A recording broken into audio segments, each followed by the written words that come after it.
Yo, did the stock market just let their foot off the gas? Or did they just put their foot on the brake? Let's find out, all right? It's Stocks and Hip Hop. First timers, line up, make sure you get to that subscribe button. Don't push and shove. Everybody can press the button. It's all good.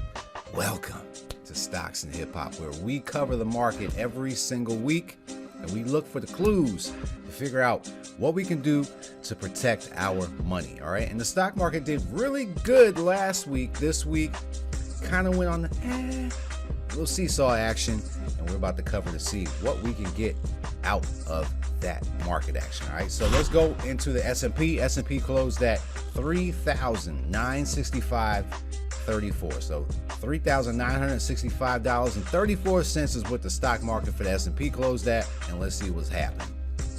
We still have our trend that we have been fighting this entire year. All right, it has been going down. The market has been down. S&P is down around 17 or 18% for the year. That is an improvement as we have bounced from those lows. So can we continue that momentum? Let's see. All right, so last week, let me do one more zoom. Big candle, right? We were like, oh, where'd this come from? And this week it was like, I don't know. The 50-day moving average is still resistance on the S&P 500. And this week was a spinning top candle. That is an indecisive action. All right, so because of that, what I can conclude from that is obviously we always have what? Two. Okay, we got two incidences that can happen from this price action.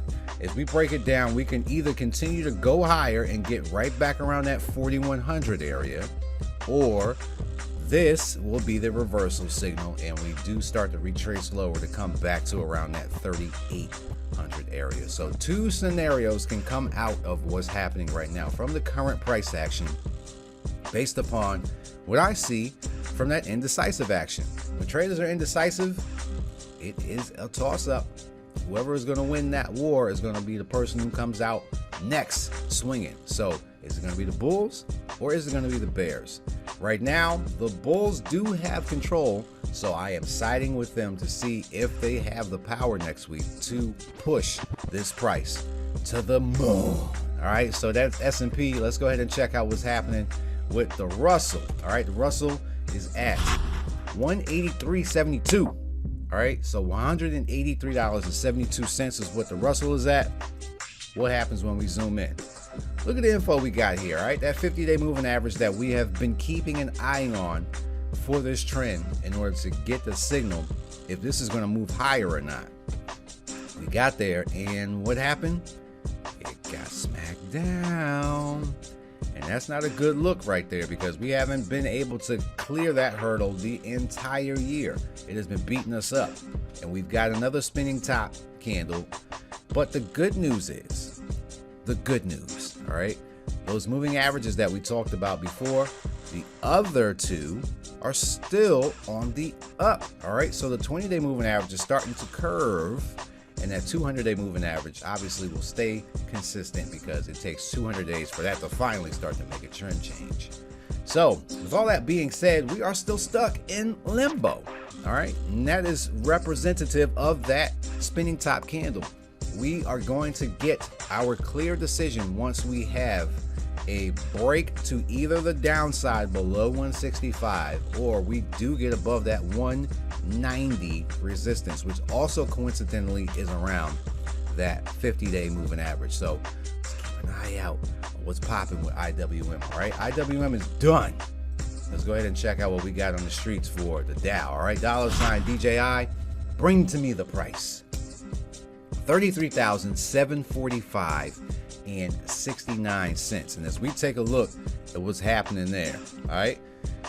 Ooh, another spinning top. But remember, last week we actually cleared the 50-day, and we're looking to see if the Dow gods are going to bless us. Are they going to be the chariot that crosses the finish line first for the rest of the market to follow? This is still a very good signal of the Dow pushing higher. Now that we got them going, we still need to cross this threshold, all right? We have our resistance level at this 34,000 area, which we did get up to, as you notice, and it was still resistant. So just because we got over that 50-day doesn't mean that everything is sky's the limit. We still need to clear that resistance level, and if we can get above that, then that's really the good signal. All right, two scenarios: we do clear it. If we do, then we start to get back towards the highs of the year. The other side of the coin is the bear side, where this indecisive action here from this spinning top candle shows us that we're going to end up coming back to around that 33,000 area. So keep an eye on the Dow. This is where the bulls are going to have to exert their energy and actually put their foot on the pedal and mash the gas to go higher. All right, so that's the Dow. Lastly, let's go ahead and check what's going on with the Nasdaq. What's the Nasdaq boys up to? The Nasdaq is at 11,677 and 2 cents. All right, so let's zoom in, and what do we got here? Nasdaq is still looking funky out here, just bad. Everything else is starting to push higher, right? Well, I won't say everything. Majority of the stocks started to push higher when they all did. All right, this is the one that did really good last week, and then this week is just, it fell flat. Right, the 20-day moving average is actually still strong resistance on the Nasdaq.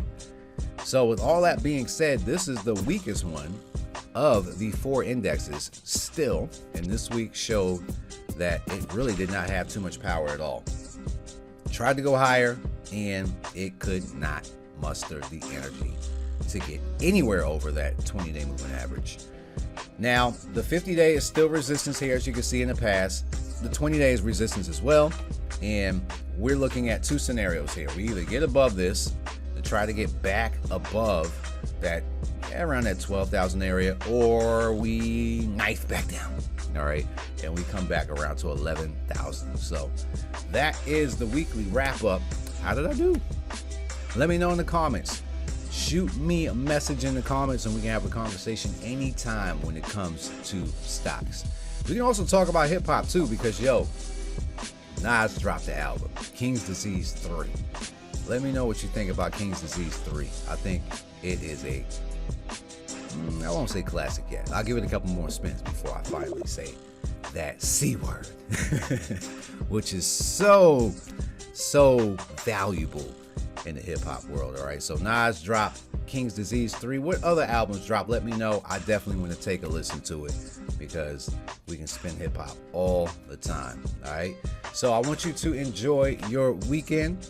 I want you to get out, even though if it's cold, still get out, at least get a little bit of fresh air. Come back in, get warm, go out, get some more fresh air. Just make sure that you're taking care of yourself. All right, spend time with people that you love, and also, health is wealth. Drink your water. All right, get your exercise, and have those valuable relationships that cause you to smile. Laughter is the greatest medicine that you can have. All right, we'll catch you next time. Peace.